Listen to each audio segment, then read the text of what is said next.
London is not a beautiful city. Under the soot that covers its buildings is a teeming mass of 4 million souls trying to survive, mostly off of each other. You see it in the paper every day.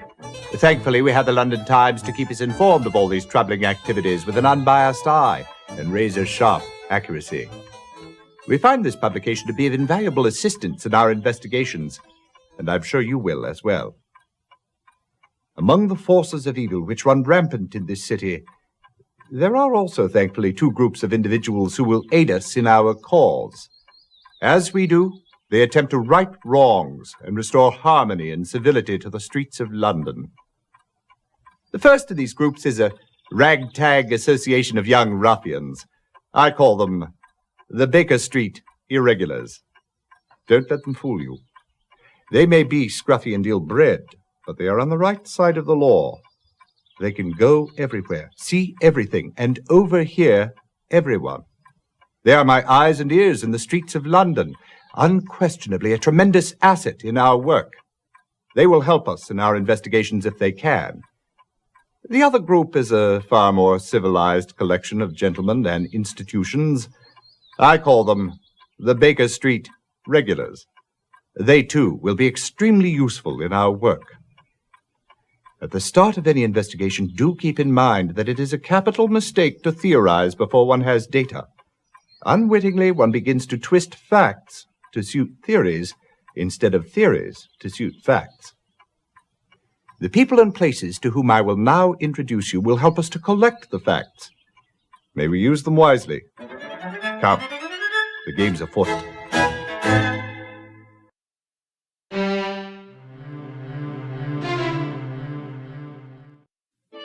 Mr. Henry Ellis is the foreign news editor for the London Times. He is a great reservoir of information of what's happening on the continent. He also has an interest in crime news. Ellis is always happy to help when he can, but you must be careful of what you tell him, or you might find what you've confided to him in the next day's Times. This is a records office housing documents pertaining to births, marriages, deaths, and last wills and testaments. Quentin Hogg is a crime reporter for the Police Gazette. He is an ex-police inspector who found the environment of Scotland Yard less than stimulating. He has a strong deductive mind and is a very good resource. Porky is not a pillar of society, I dare say, but he is a man who has learned from his mistakes and is trying to start a new life. Although he is no longer in prison, he is still behind bars, or shall I say, a bar. Jolly good one, Holmes. Yes, Watson. Well, the bar in question is the Raven and Rat Inn. Porky is the proprietor. He has been of great help to us in the past, and I expect he will continue to be in the future. Ah, Scotland Yard. If the Yard knew how to examine evidence with any skill, there would be no need for our services. Inspector Lestrade is the pick of a bad lot. But it is true they may be a source of valuable information. After all, the professional police have methods for gathering facts that are not open to us. Edward Hall is a young barrister whom you will find on most days at the Old Bailey. He's a cut above the other unimaginative members of his profession. Holmes, don't you think you should explain to them the difference between a barrister and a solicitor? Yes, of course, Watson. A solicitor handles the routine legal business of our society. If you do not have to go before a court, you will have no need for a barrister. If you must go before a court, then your solicitor would engage the services of a barrister. Head Clerk Disraeli O'Brien is your contact in the Office of Records. The Office of Records contains legal records, both criminal and civil, as well as state papers. I think you'll find O'Brien to be a walking, or should I say sitting encyclopedia of the office's affairs. Now here is a person who usually gets in the last word. Langdale Pike is a human reference work on social scandal, especially on the London scene. He contributes bits of gossip to the garbage papers that cater to an inquisitive public. If I can't find something in my own files, I go and examine the overflowing shelves of the great London Library. It is a wealth of information. This gentleman is the head chemist at Scotland Yard Criminology Laboratory. It is rumored that Murray lives in the lab. He is eternally bent over one of his tables trying to extract the history of a crime from the physical evidence he's been given. Sir Jasper is the chief medical examiner for St. Bartholomew's Hospital. He is London's greatest forensic pathologist. You can depend on him for all the technical details that can be obtained from any corpse whose cause of death is in question.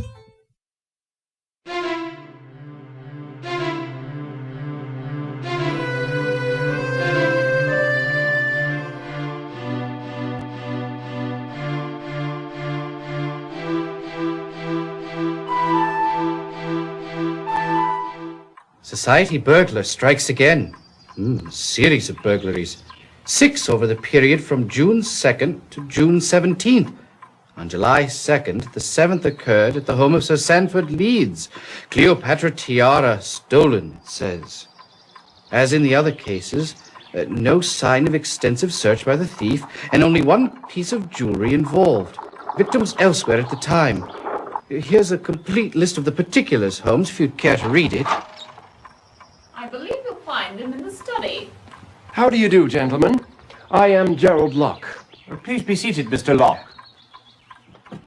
How can we be of service? 3 days ago, Guy Clarandon was found murdered at Halliday's. It's preposterous, but Miss Frances Nolan has been charged and is being detained at the criminal court, Old Bailey. Frances Nolan? Ah, yes. Sister of Loretta Nolan. Only surviving heirs of Sir Malcolm Nolan, founder of the Aberdeen Navigation Company.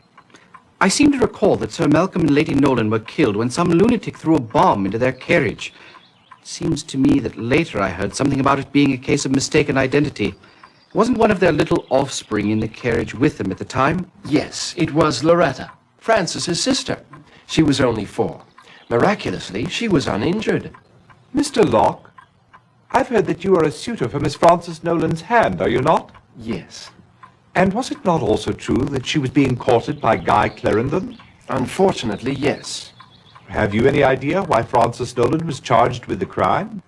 Well, she was discovered over the body with a pistol in her hand. That would do it. But you don't understand. Frances is totally incapable of murder, not even of a scoundrel such as Guy Clarendon. Scoundrel? But he's from such blue blood. Also, if I'm not mistaken, he's an accomplished batsman for the West London Cricketers, a ranked fencer in international competition. He was also a bit of a bounder, Watson. What an understatement. Guy Clarendon was excessively fond of cards and strong drink.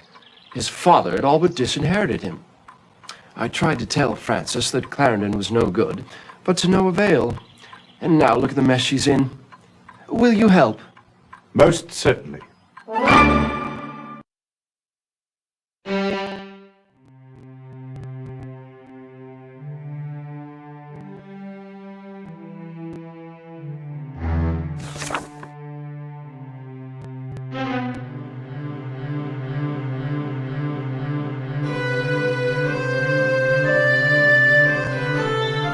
Well, Watson, will Alice see us now? Not likely, Holmes. He's on assignment in Istanbul.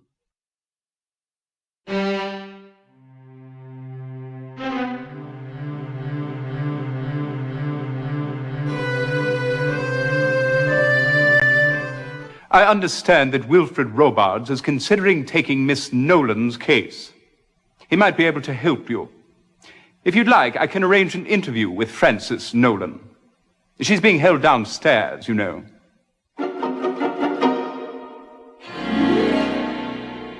We might be able to help you, Miss Nolan, if you could just remember what happened that night in Mr. Clarendon's room. Well, that's just the trouble.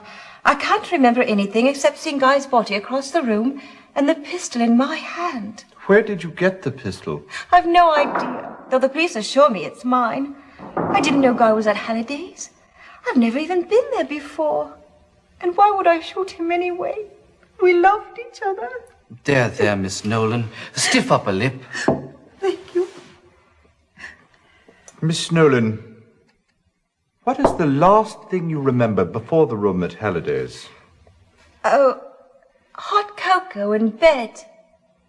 I beg your pardon? Well, every night before I retire, my maid, Grace, brings me a cup of hot cocoa. How nice. Yes. And before that? Well, before that, I dine with Dr. Trevelyan, as I do every Sunday evening. My sister Loretta is under his care. The doctor and I have become good friends over the years. He left at 10 o'clock, as he always does. May I ask, where did you first meet Guy Clarendon? At the country estate of Cornelius Oldwine in March. My sister Loretta was attending a party there. I suppose things got a bit out of hand because it seems she dived into a fountain. She caught pneumonia and I had to go and fetch her home. Guy was also at the estate, and that's where we met. And he immediately began paying court to you? Oh, heavens, no. Nobody seems to take much notice of me. I suppose that comes from having such a wildly attractive sister. That's why I was so surprised when he called a few weeks later. We began seeing a great deal of each other. We went on long carriage rides, had picnic lunches. It was all quite lovely. And then on the 5th of June, he declared his love for me and asked for my hand in marriage. I was so happy. I couldn't have killed him. How do you explain your presence at Halliday's? Well, I can't. It's just like the other 2 times. You've had memory losses before. Yes, twice in the past month. The first time I found myself atop a horse in Hyde Park, with no recollection of how I got there. The last thing I remember was having lunch with my sister Loretta. Then there I was, atop a chestnut mare. How peculiar. The funny thing is, I'm terrified of horses. You mentioned there was a second time. Yes, a few days later, I met with my solicitor, Hiram Davenport. Then the next thing I know, I'm at the Newgate Street station. I consulted my physician, Dr. Mason, and he was quite as baffled as I was. One last question, if you will. What is your relationship with Gerald Locke? Oh, Jerry, he's a dear old friend. Though I'm afraid we had a falling out of late. He said some very unkind words about Guy.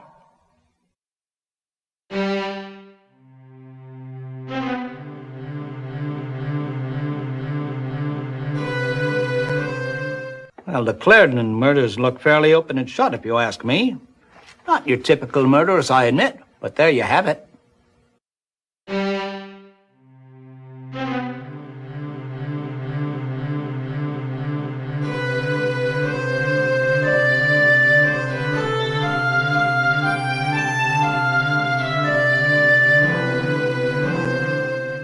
Why even trouble yourself with this one, Holmes? You believe Francis Nolan to be guilty? Guilty as a cat would swallow a canary. And on what do you base that brilliant deduction? Look, Francis Nolan claims not to have known that Clarendon was residing at Halliday's. Yet she proceeded directly to his room where she shot the bloke. She claims not to have owned a gun. Yet the gun found in her hand was purchased at Esgoff and the receipt had her name on it, for Christ's sake. No, that little lady will never see the light of day again.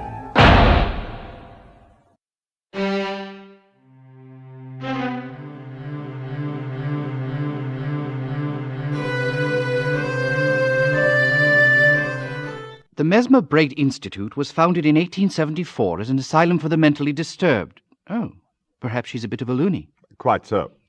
The institute was named after the 17th century Austrian physician Anton Mesmer, who first discovered a technique whereby he could induce a quiet, trance-like state in patients. Sounds suspiciously like hypnosis. Actually, he called it mesmerism. It says that he ascribed certain mystic qualities to his process, and so was largely discredited during his lifetime.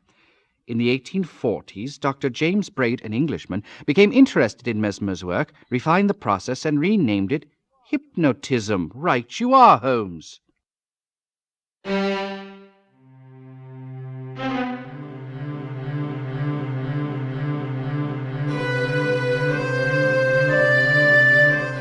You're quite sure the murder weapon was a small caliber pistol?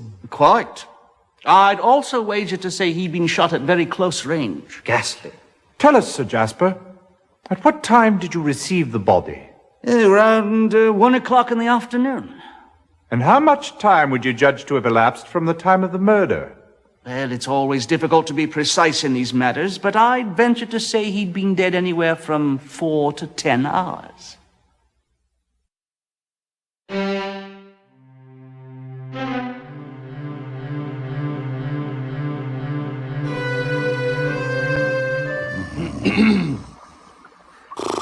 I say, excuse me, Dr. Murray. Hello, what? Oh, I must have dozed off. Ah, it's you, Whitson. And what are you doing with yourself this afternoon? Or is it evening already? Have I missed my tea? It's Watson, sir. We're looking into the Clarandon case, and we were wondering... Clarandon! Ah, I just finished that report when I dozed off. Let me see. Number 301, I believe. Ah, yes. Here it is. Number 103. Clarandon, Guy. Not much, I'm afraid. A hole in the shirt where a small caliber bullet passed into the body. Extensive blood stains. Powder burns indicating a close-range shot. Ah, here's something interesting. On the lower part of the shirt, I found traces of alcohol. Wine, to be exact. Now, I have a good nose for this sort of thing, and I believe it to be an inferior quality Italian red.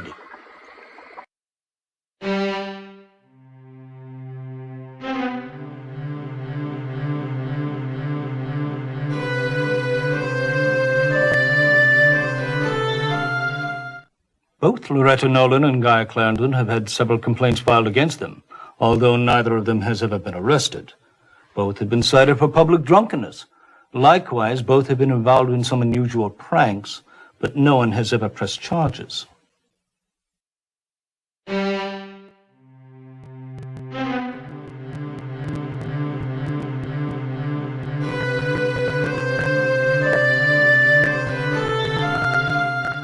It appears as though Guy and Loretta, the terrible twins, will afflict us no more. Loretta must be desolate, what with the loss of a kindred spirit and fellow prankster. Prankster? Well, yes, my good fellow. I'll never forget the time Clarendon poured champagne down the front of Lady Leeds's new Paris gown for the sole purpose of Loretta's amusement. I would think she must also be distraught at the loss of her lover, not to mention the imprisonment of her sister.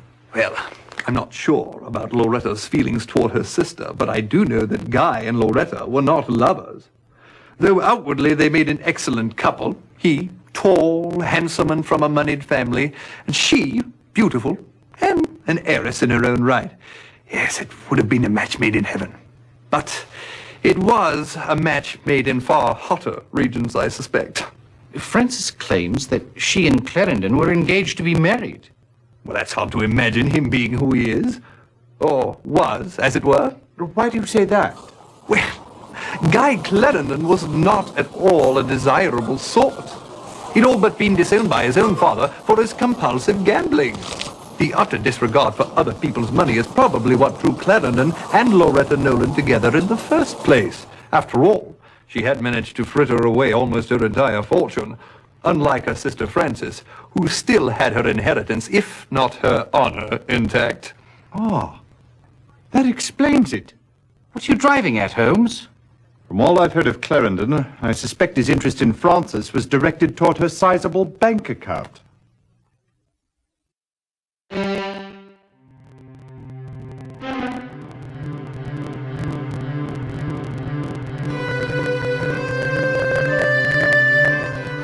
Sure, I remember Clarendon. He and his lady friend used to stop in here from time to time, usually on their way to Kilgore's gaming parlor or coming back from it. Rumor has it, Clarendon was into Kilgore for a sizable sum. Do you happen to know how much? £7,000 was the figure I heard. Got to the point Kilgore wouldn't allow him in the door. Clarendon made a big fuss till Gus Bullock stepped in. Clarendon backed down pretty quick. Don't blame him none. Nobody in their right mind would want to mess with the likes of Gus. Do you think Bullock was involved in the murder? Nothing you could tell me about that bloke would surprise me. Anyways, Kilgore makes it clear to Clarendon that he wants his money. Then, a month or so later, Clarendon comes in all smiles, and he and Kilgore getting on like chums. Figure Clarendon must have paid him back. Then, Calvin Leach steps into the picture. Now, who's Calvin Leach? Leach deals in what you might call stolen property. Square dealer, too. Give you one half the value of the article. What does Leach have to do with Clarendon and Kilgore? Usually nothing at all. But there it is. Leach, Kilgore and Clarendon meeting late at night just as thick as thieves. The meetings continued on right up to, well, the night before Clarendon's death. Very interesting. Now, we've been standing here jawing, and I don't recall hearing anybody order nothing. What'll it be, mate?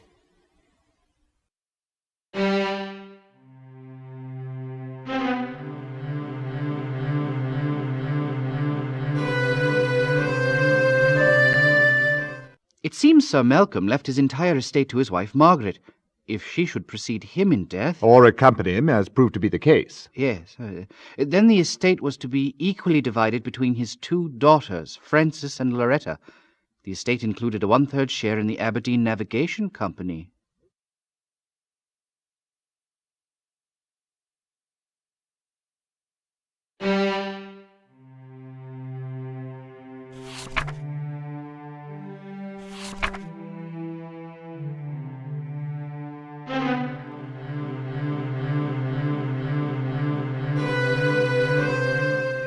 I question why we have come to this location. If clues are what we are seeking, then we are in the wrong place altogether.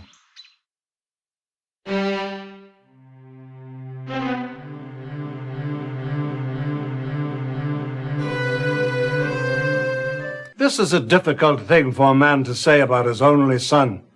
But Guy was a wastrel and a ne'er-do-well. Only a short month or so ago, I gave him £5,000 and told him that was the last he'd see of my money. I'd hoped the shock would bring the boy around, make him realize he had to settle down, instead of wasting his life on gambling and gallivanting around with that wild woman. Which wild woman was that? Loretta Nolan, of course. You mentioned gambling, Sir Francis. Have you any idea with whom he gambled or who might have wanted to kill him? I wish I did. He told us nothing. He only came around when he needed money. And when I told him there'd be no more, we never saw him. Just about broke his mother's heart. There, Gertie. We still have one another.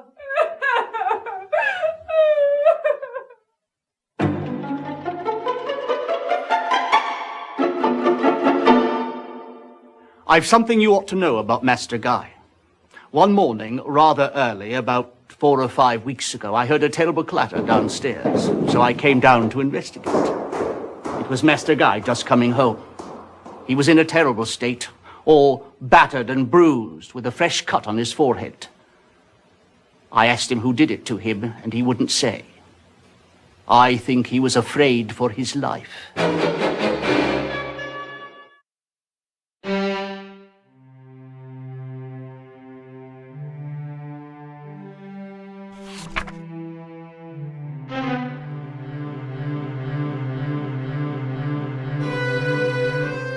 Mr. Clarendon appears to be a frequent depositor. Yes, but it looks as if he's afraid the money will burn a hole in his bank book if he leaves it in too long.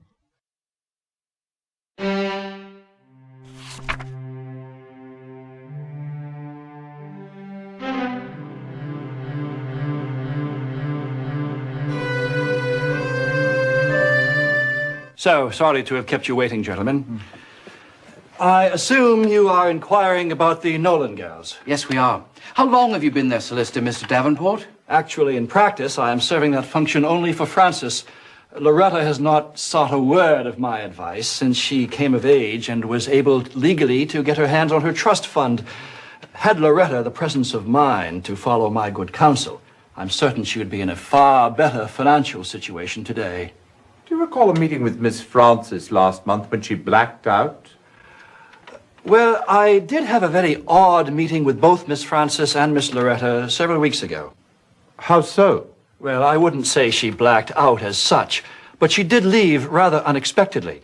We were in the middle of our discussion when I was called out of the office. I was gone not more than 20 minutes. When I returned, Miss Frances had a very strange look in her eyes. She mumbled something and promptly left. Miss Loretta laughed that very disturbing laugh of hers and departed as well.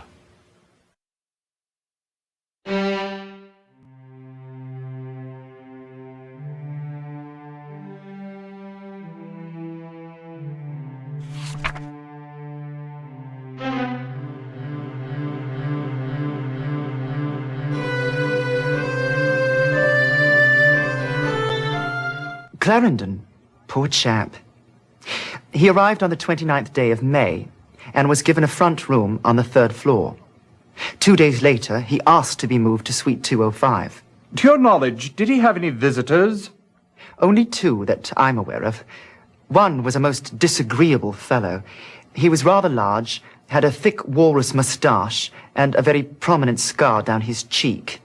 He arrived on the 1st of June, the very day of Mr. Clarendon's move. He simply came in, sat down in the lobby, and waited.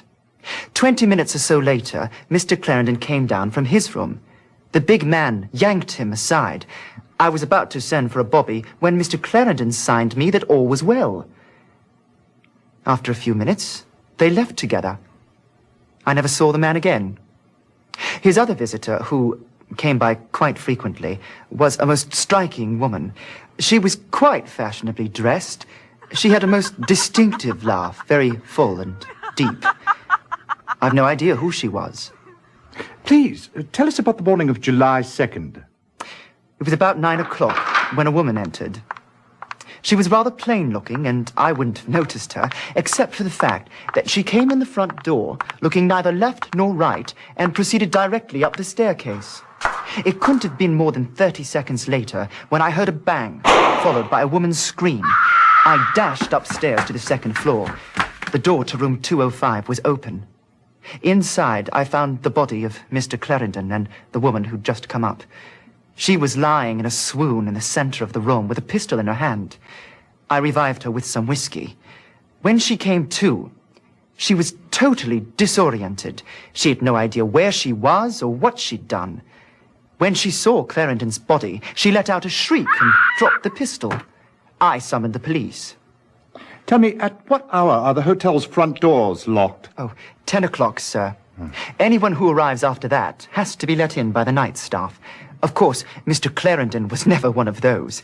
He was always in his room before 10. May we see his room?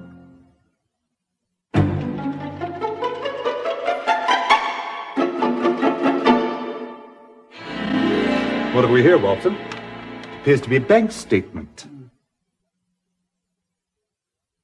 Look here, Holmes. It appears that the maid missed a spot in her sweeping. Good thing she did, Watson. You're staring at evidence. Blood.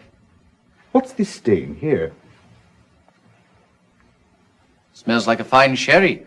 Looks like someone's been celebrating. The question is, was it with the body or over it? Nothing much here. Couple of shirts and 3 pair of shoes. But what you failed to notice, my dear Watson, is that one of the pairs of shoes is canvas and has been dyed black. Interesting. A sweater and trousers. An ensemble in black. Not much of a view.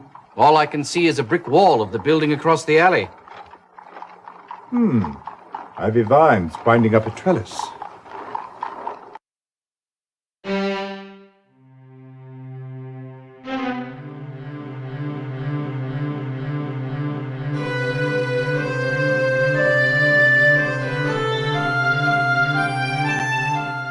Do you remember a woman who came in recently and purchased a derringer? Oh, matter of fact, I do, sir. We don't get women in here very often, especially not alone.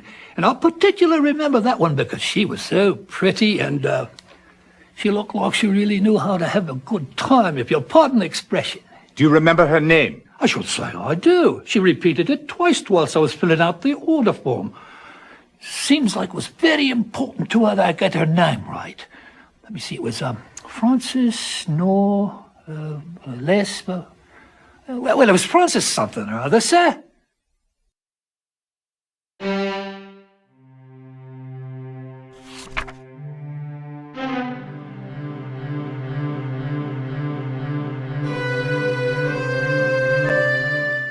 Doctor, we understand that you dined with Frances Nolan on the evening of July 1st. Yes, that is correct. We dine every Sunday.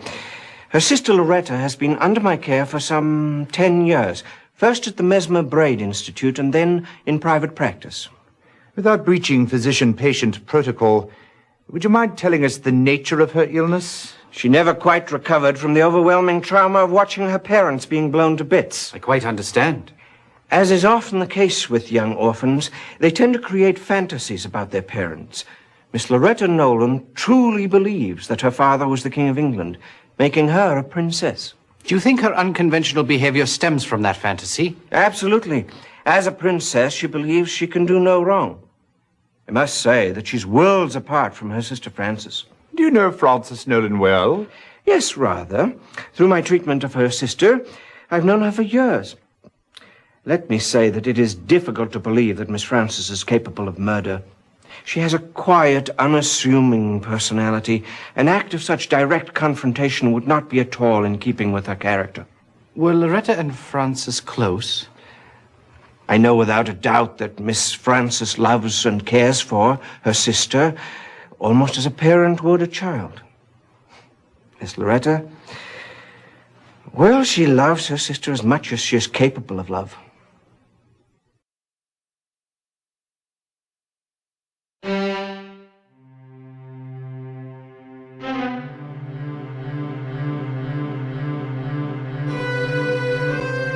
Their father, Sir Malcolm, left them each a 1/6 share. Several years ago, as soon as she came of age, Miss Loretta divested herself of her stock.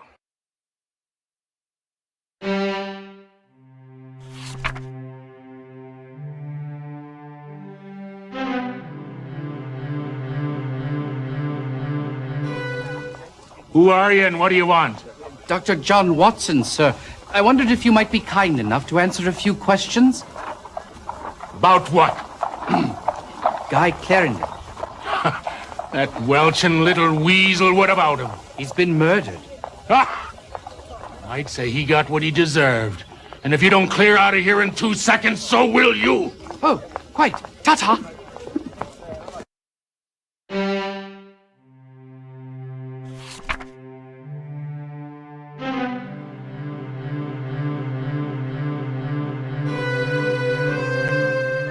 My husband, God rest his soul, gave me that necklace for our 50th wedding anniversary. And woe betide the blighter that took it, I say. I can certainly understand your consternation, madam. May I assume that you were out the evening it was taken? Oh, yes, the house was completely empty. Sybil, my housekeeper, and I were attending the masked charity ball at St. Mary's for the benefit of unwed mothers. It wouldn't surprise me if that scoundrel was responsible in that direction as well. Society burglar, indeed. He's of the lower classes, mark my words. Do you keep your jewels locked up? Oh, I keep them in a very secret place. A box made to look like a copy of Great Expectations on the bookshelf amidst the other books. Hiram, my late husband, thought of that. But the thief went right to it.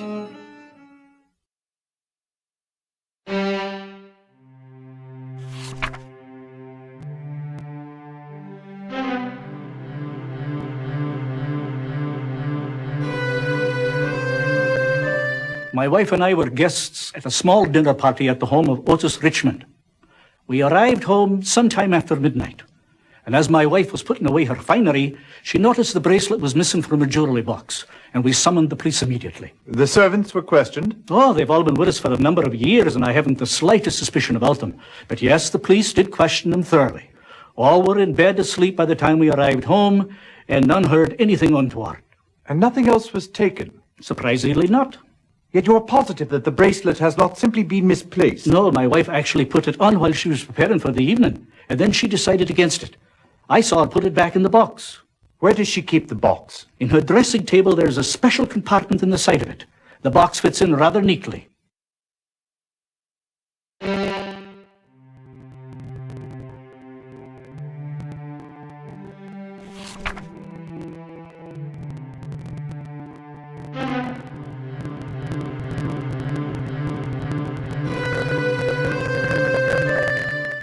We were at a reception at Buckingham Palace for the new head of the China delegation. Upon arriving home, my wife discovered that her favorite ruby earrings were missing. We noticed nothing else out of place. No sign of a search, that is. And none of the servants had heard anything suspicious.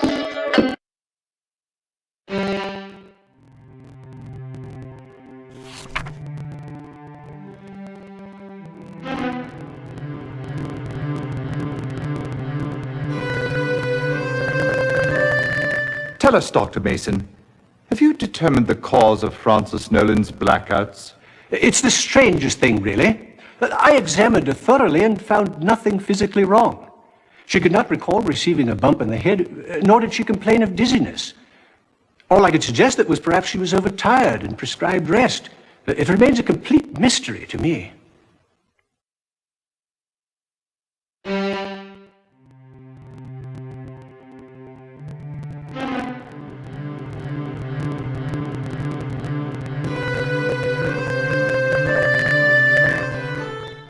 Tell us, who was at home on the evening of the 1st? Well, just Miss Frances, sir.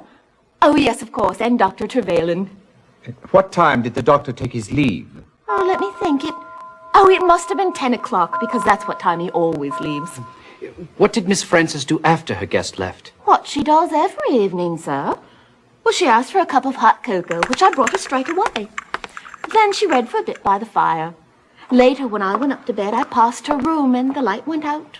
What time would that have been? Oh, let me see. Oh, I know, it was 11:30 because the clock chimed. Then I went to sleep. Later, I was awakened in the middle of the night, right in the midst of the most peculiar dream. You see, I was barefoot and trying to buy a pair of shoes. As fascinating as all this is, could we get back to what it was that awakened you? Oh, yes, of course. Well, it was something that I heard, or thought I heard. I listened for a bit, but that was the end of it, so I went to sleep again. Later, I awoke at 7:30. I always wake up at 7:30, except, of course, on Sundays when I sleep until 8. As usual, I began to prepare Miss Frances's breakfast. I had no sooner gotten to the kitchen when I heard the front door open and close. Well, I ran to the front window and peeked out, and there was Miss Frances walking down the street. And why do you deem that so unusual? Well, she never leaves before she's eaten one of my currant buns.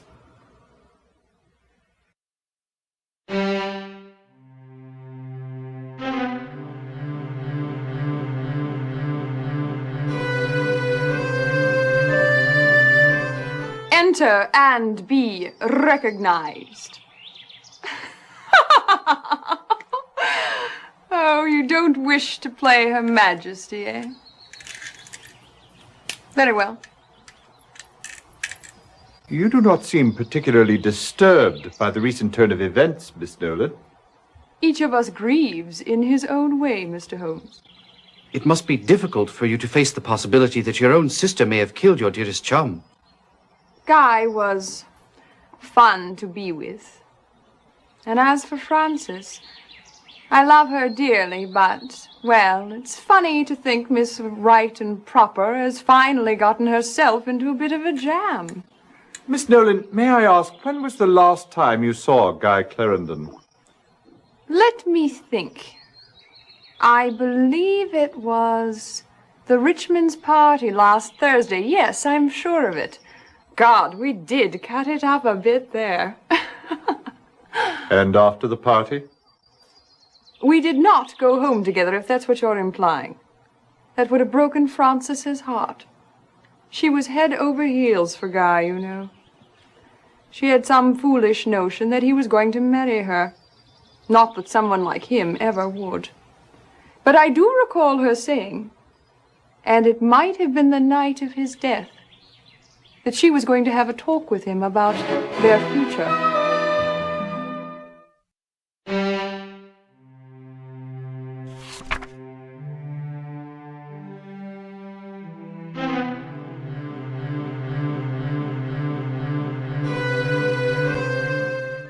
Poor old Guy. He could be such fun.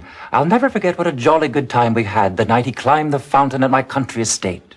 How acrobatic. You don't know the half of it.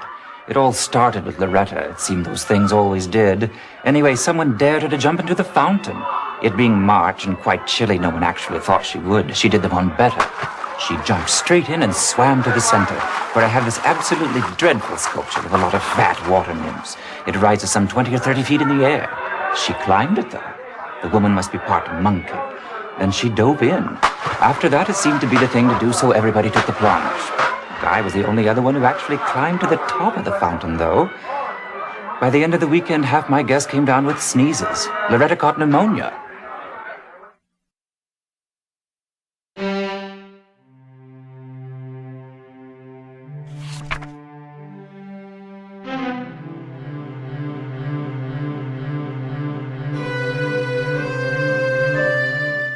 At first, I thought it must have been one of the servants. After all, there was no sign of a search, and nothing else was disturbed. Did you question them? Thoroughly, but none of them would admit a thing.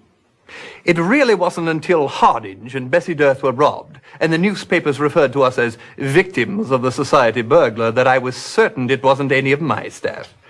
By the way, can you recommend a good housekeeper and valet?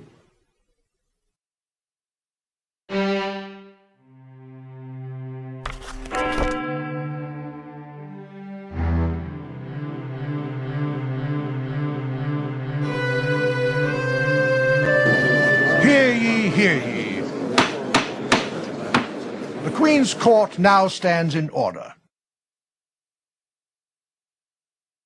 Mr. Holmes, I understand you've been looking into the murder of Guy Clarendon. That is correct, my lord. Would you be so kind as to tell the court who killed Mr. Clarendon? Certainly, my lord. I see. And what was Loretta Nolan's motive for killing Mr. Clarendon?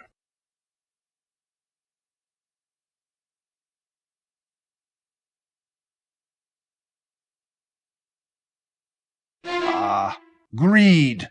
Pure and simple. Now, have you determined why Francis Nolan went to Halliday's? I have, my lord. Please inform the court.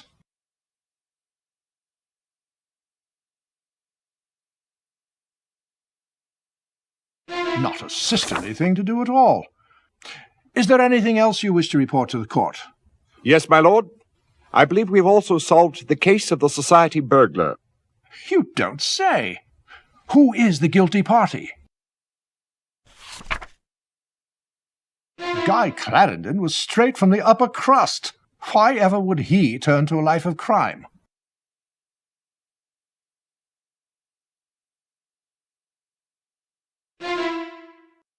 Well, you've done an admirable job in resolving this mystery.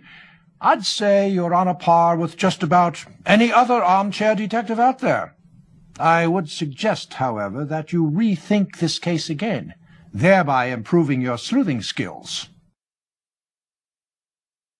We must be slipping, my dear Holmes, but in any event, I'm breathing easier. At least we got our men. Well, Watson, we should be very pleased with ourselves on this one. Yes, indeed, Holmes. 2 cases solved for Scotland Yard, though I doubt that Lestrade will consider himself in our debt. 2? Yes, indeed. First, the society burglar. Clarendon was £7,000 in debt to the gambler Kilgore. Unfortunately, he was in his father's bad graces and he was flat broke. Do you suppose Kilgore sent Bullock around to rough Clarendon up? Good deduction, Watson. You're learning. That's why he moved into Halliday's, to escape Gus Bullock. And to pay off his debts, he took to burglary. Right you are. He acquired a black sweater, trousers, and a pair of black canvas shoes so as not to be seen or heard in the dead of night. He chose victims of his own class, whose social comings and goings he knew well, and whose homes he'd visited often. I still don't understand why, after he'd settled in at Halliday's, he changed rooms. Elementary, my dear Watson. To be at the back of the hotel with a vine-covered trellis conveniently leading in and out of his bedroom window. Quite so. Positively clever of you. May I continue? Oh, please do.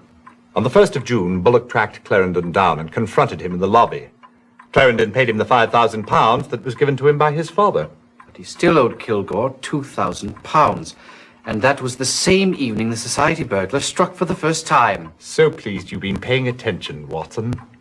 Soon after that, Clarendon, Kilgore, and Calvin Leach, a known trafficker in stolen goods, were seen together. Notice, if you will, that 1/2 the value of the first 3 society burglaries is equal to £2,000. Half the value being the price normally paid by Calvin Leach for stolen goods. Notice also that this same amount is equal to the balance of Clarendon's debt to Kilgore. Fascinating. So with his new vocation, Clarendon now had an easy source of income. Quite so, as his succeeding bank transactions evidence. On the day after each of the next 3 burglaries, Clarendon made deposits, Everything went along swimmingly, and by June 30th, his debt was paid. But the tiara was stolen July 1st. Yes, Watson. Apparently, young Clarendon thought he'd found himself a new vocation. He might have lasted longer at it if he'd chosen something else to steal. Whatever do you mean, Holmes?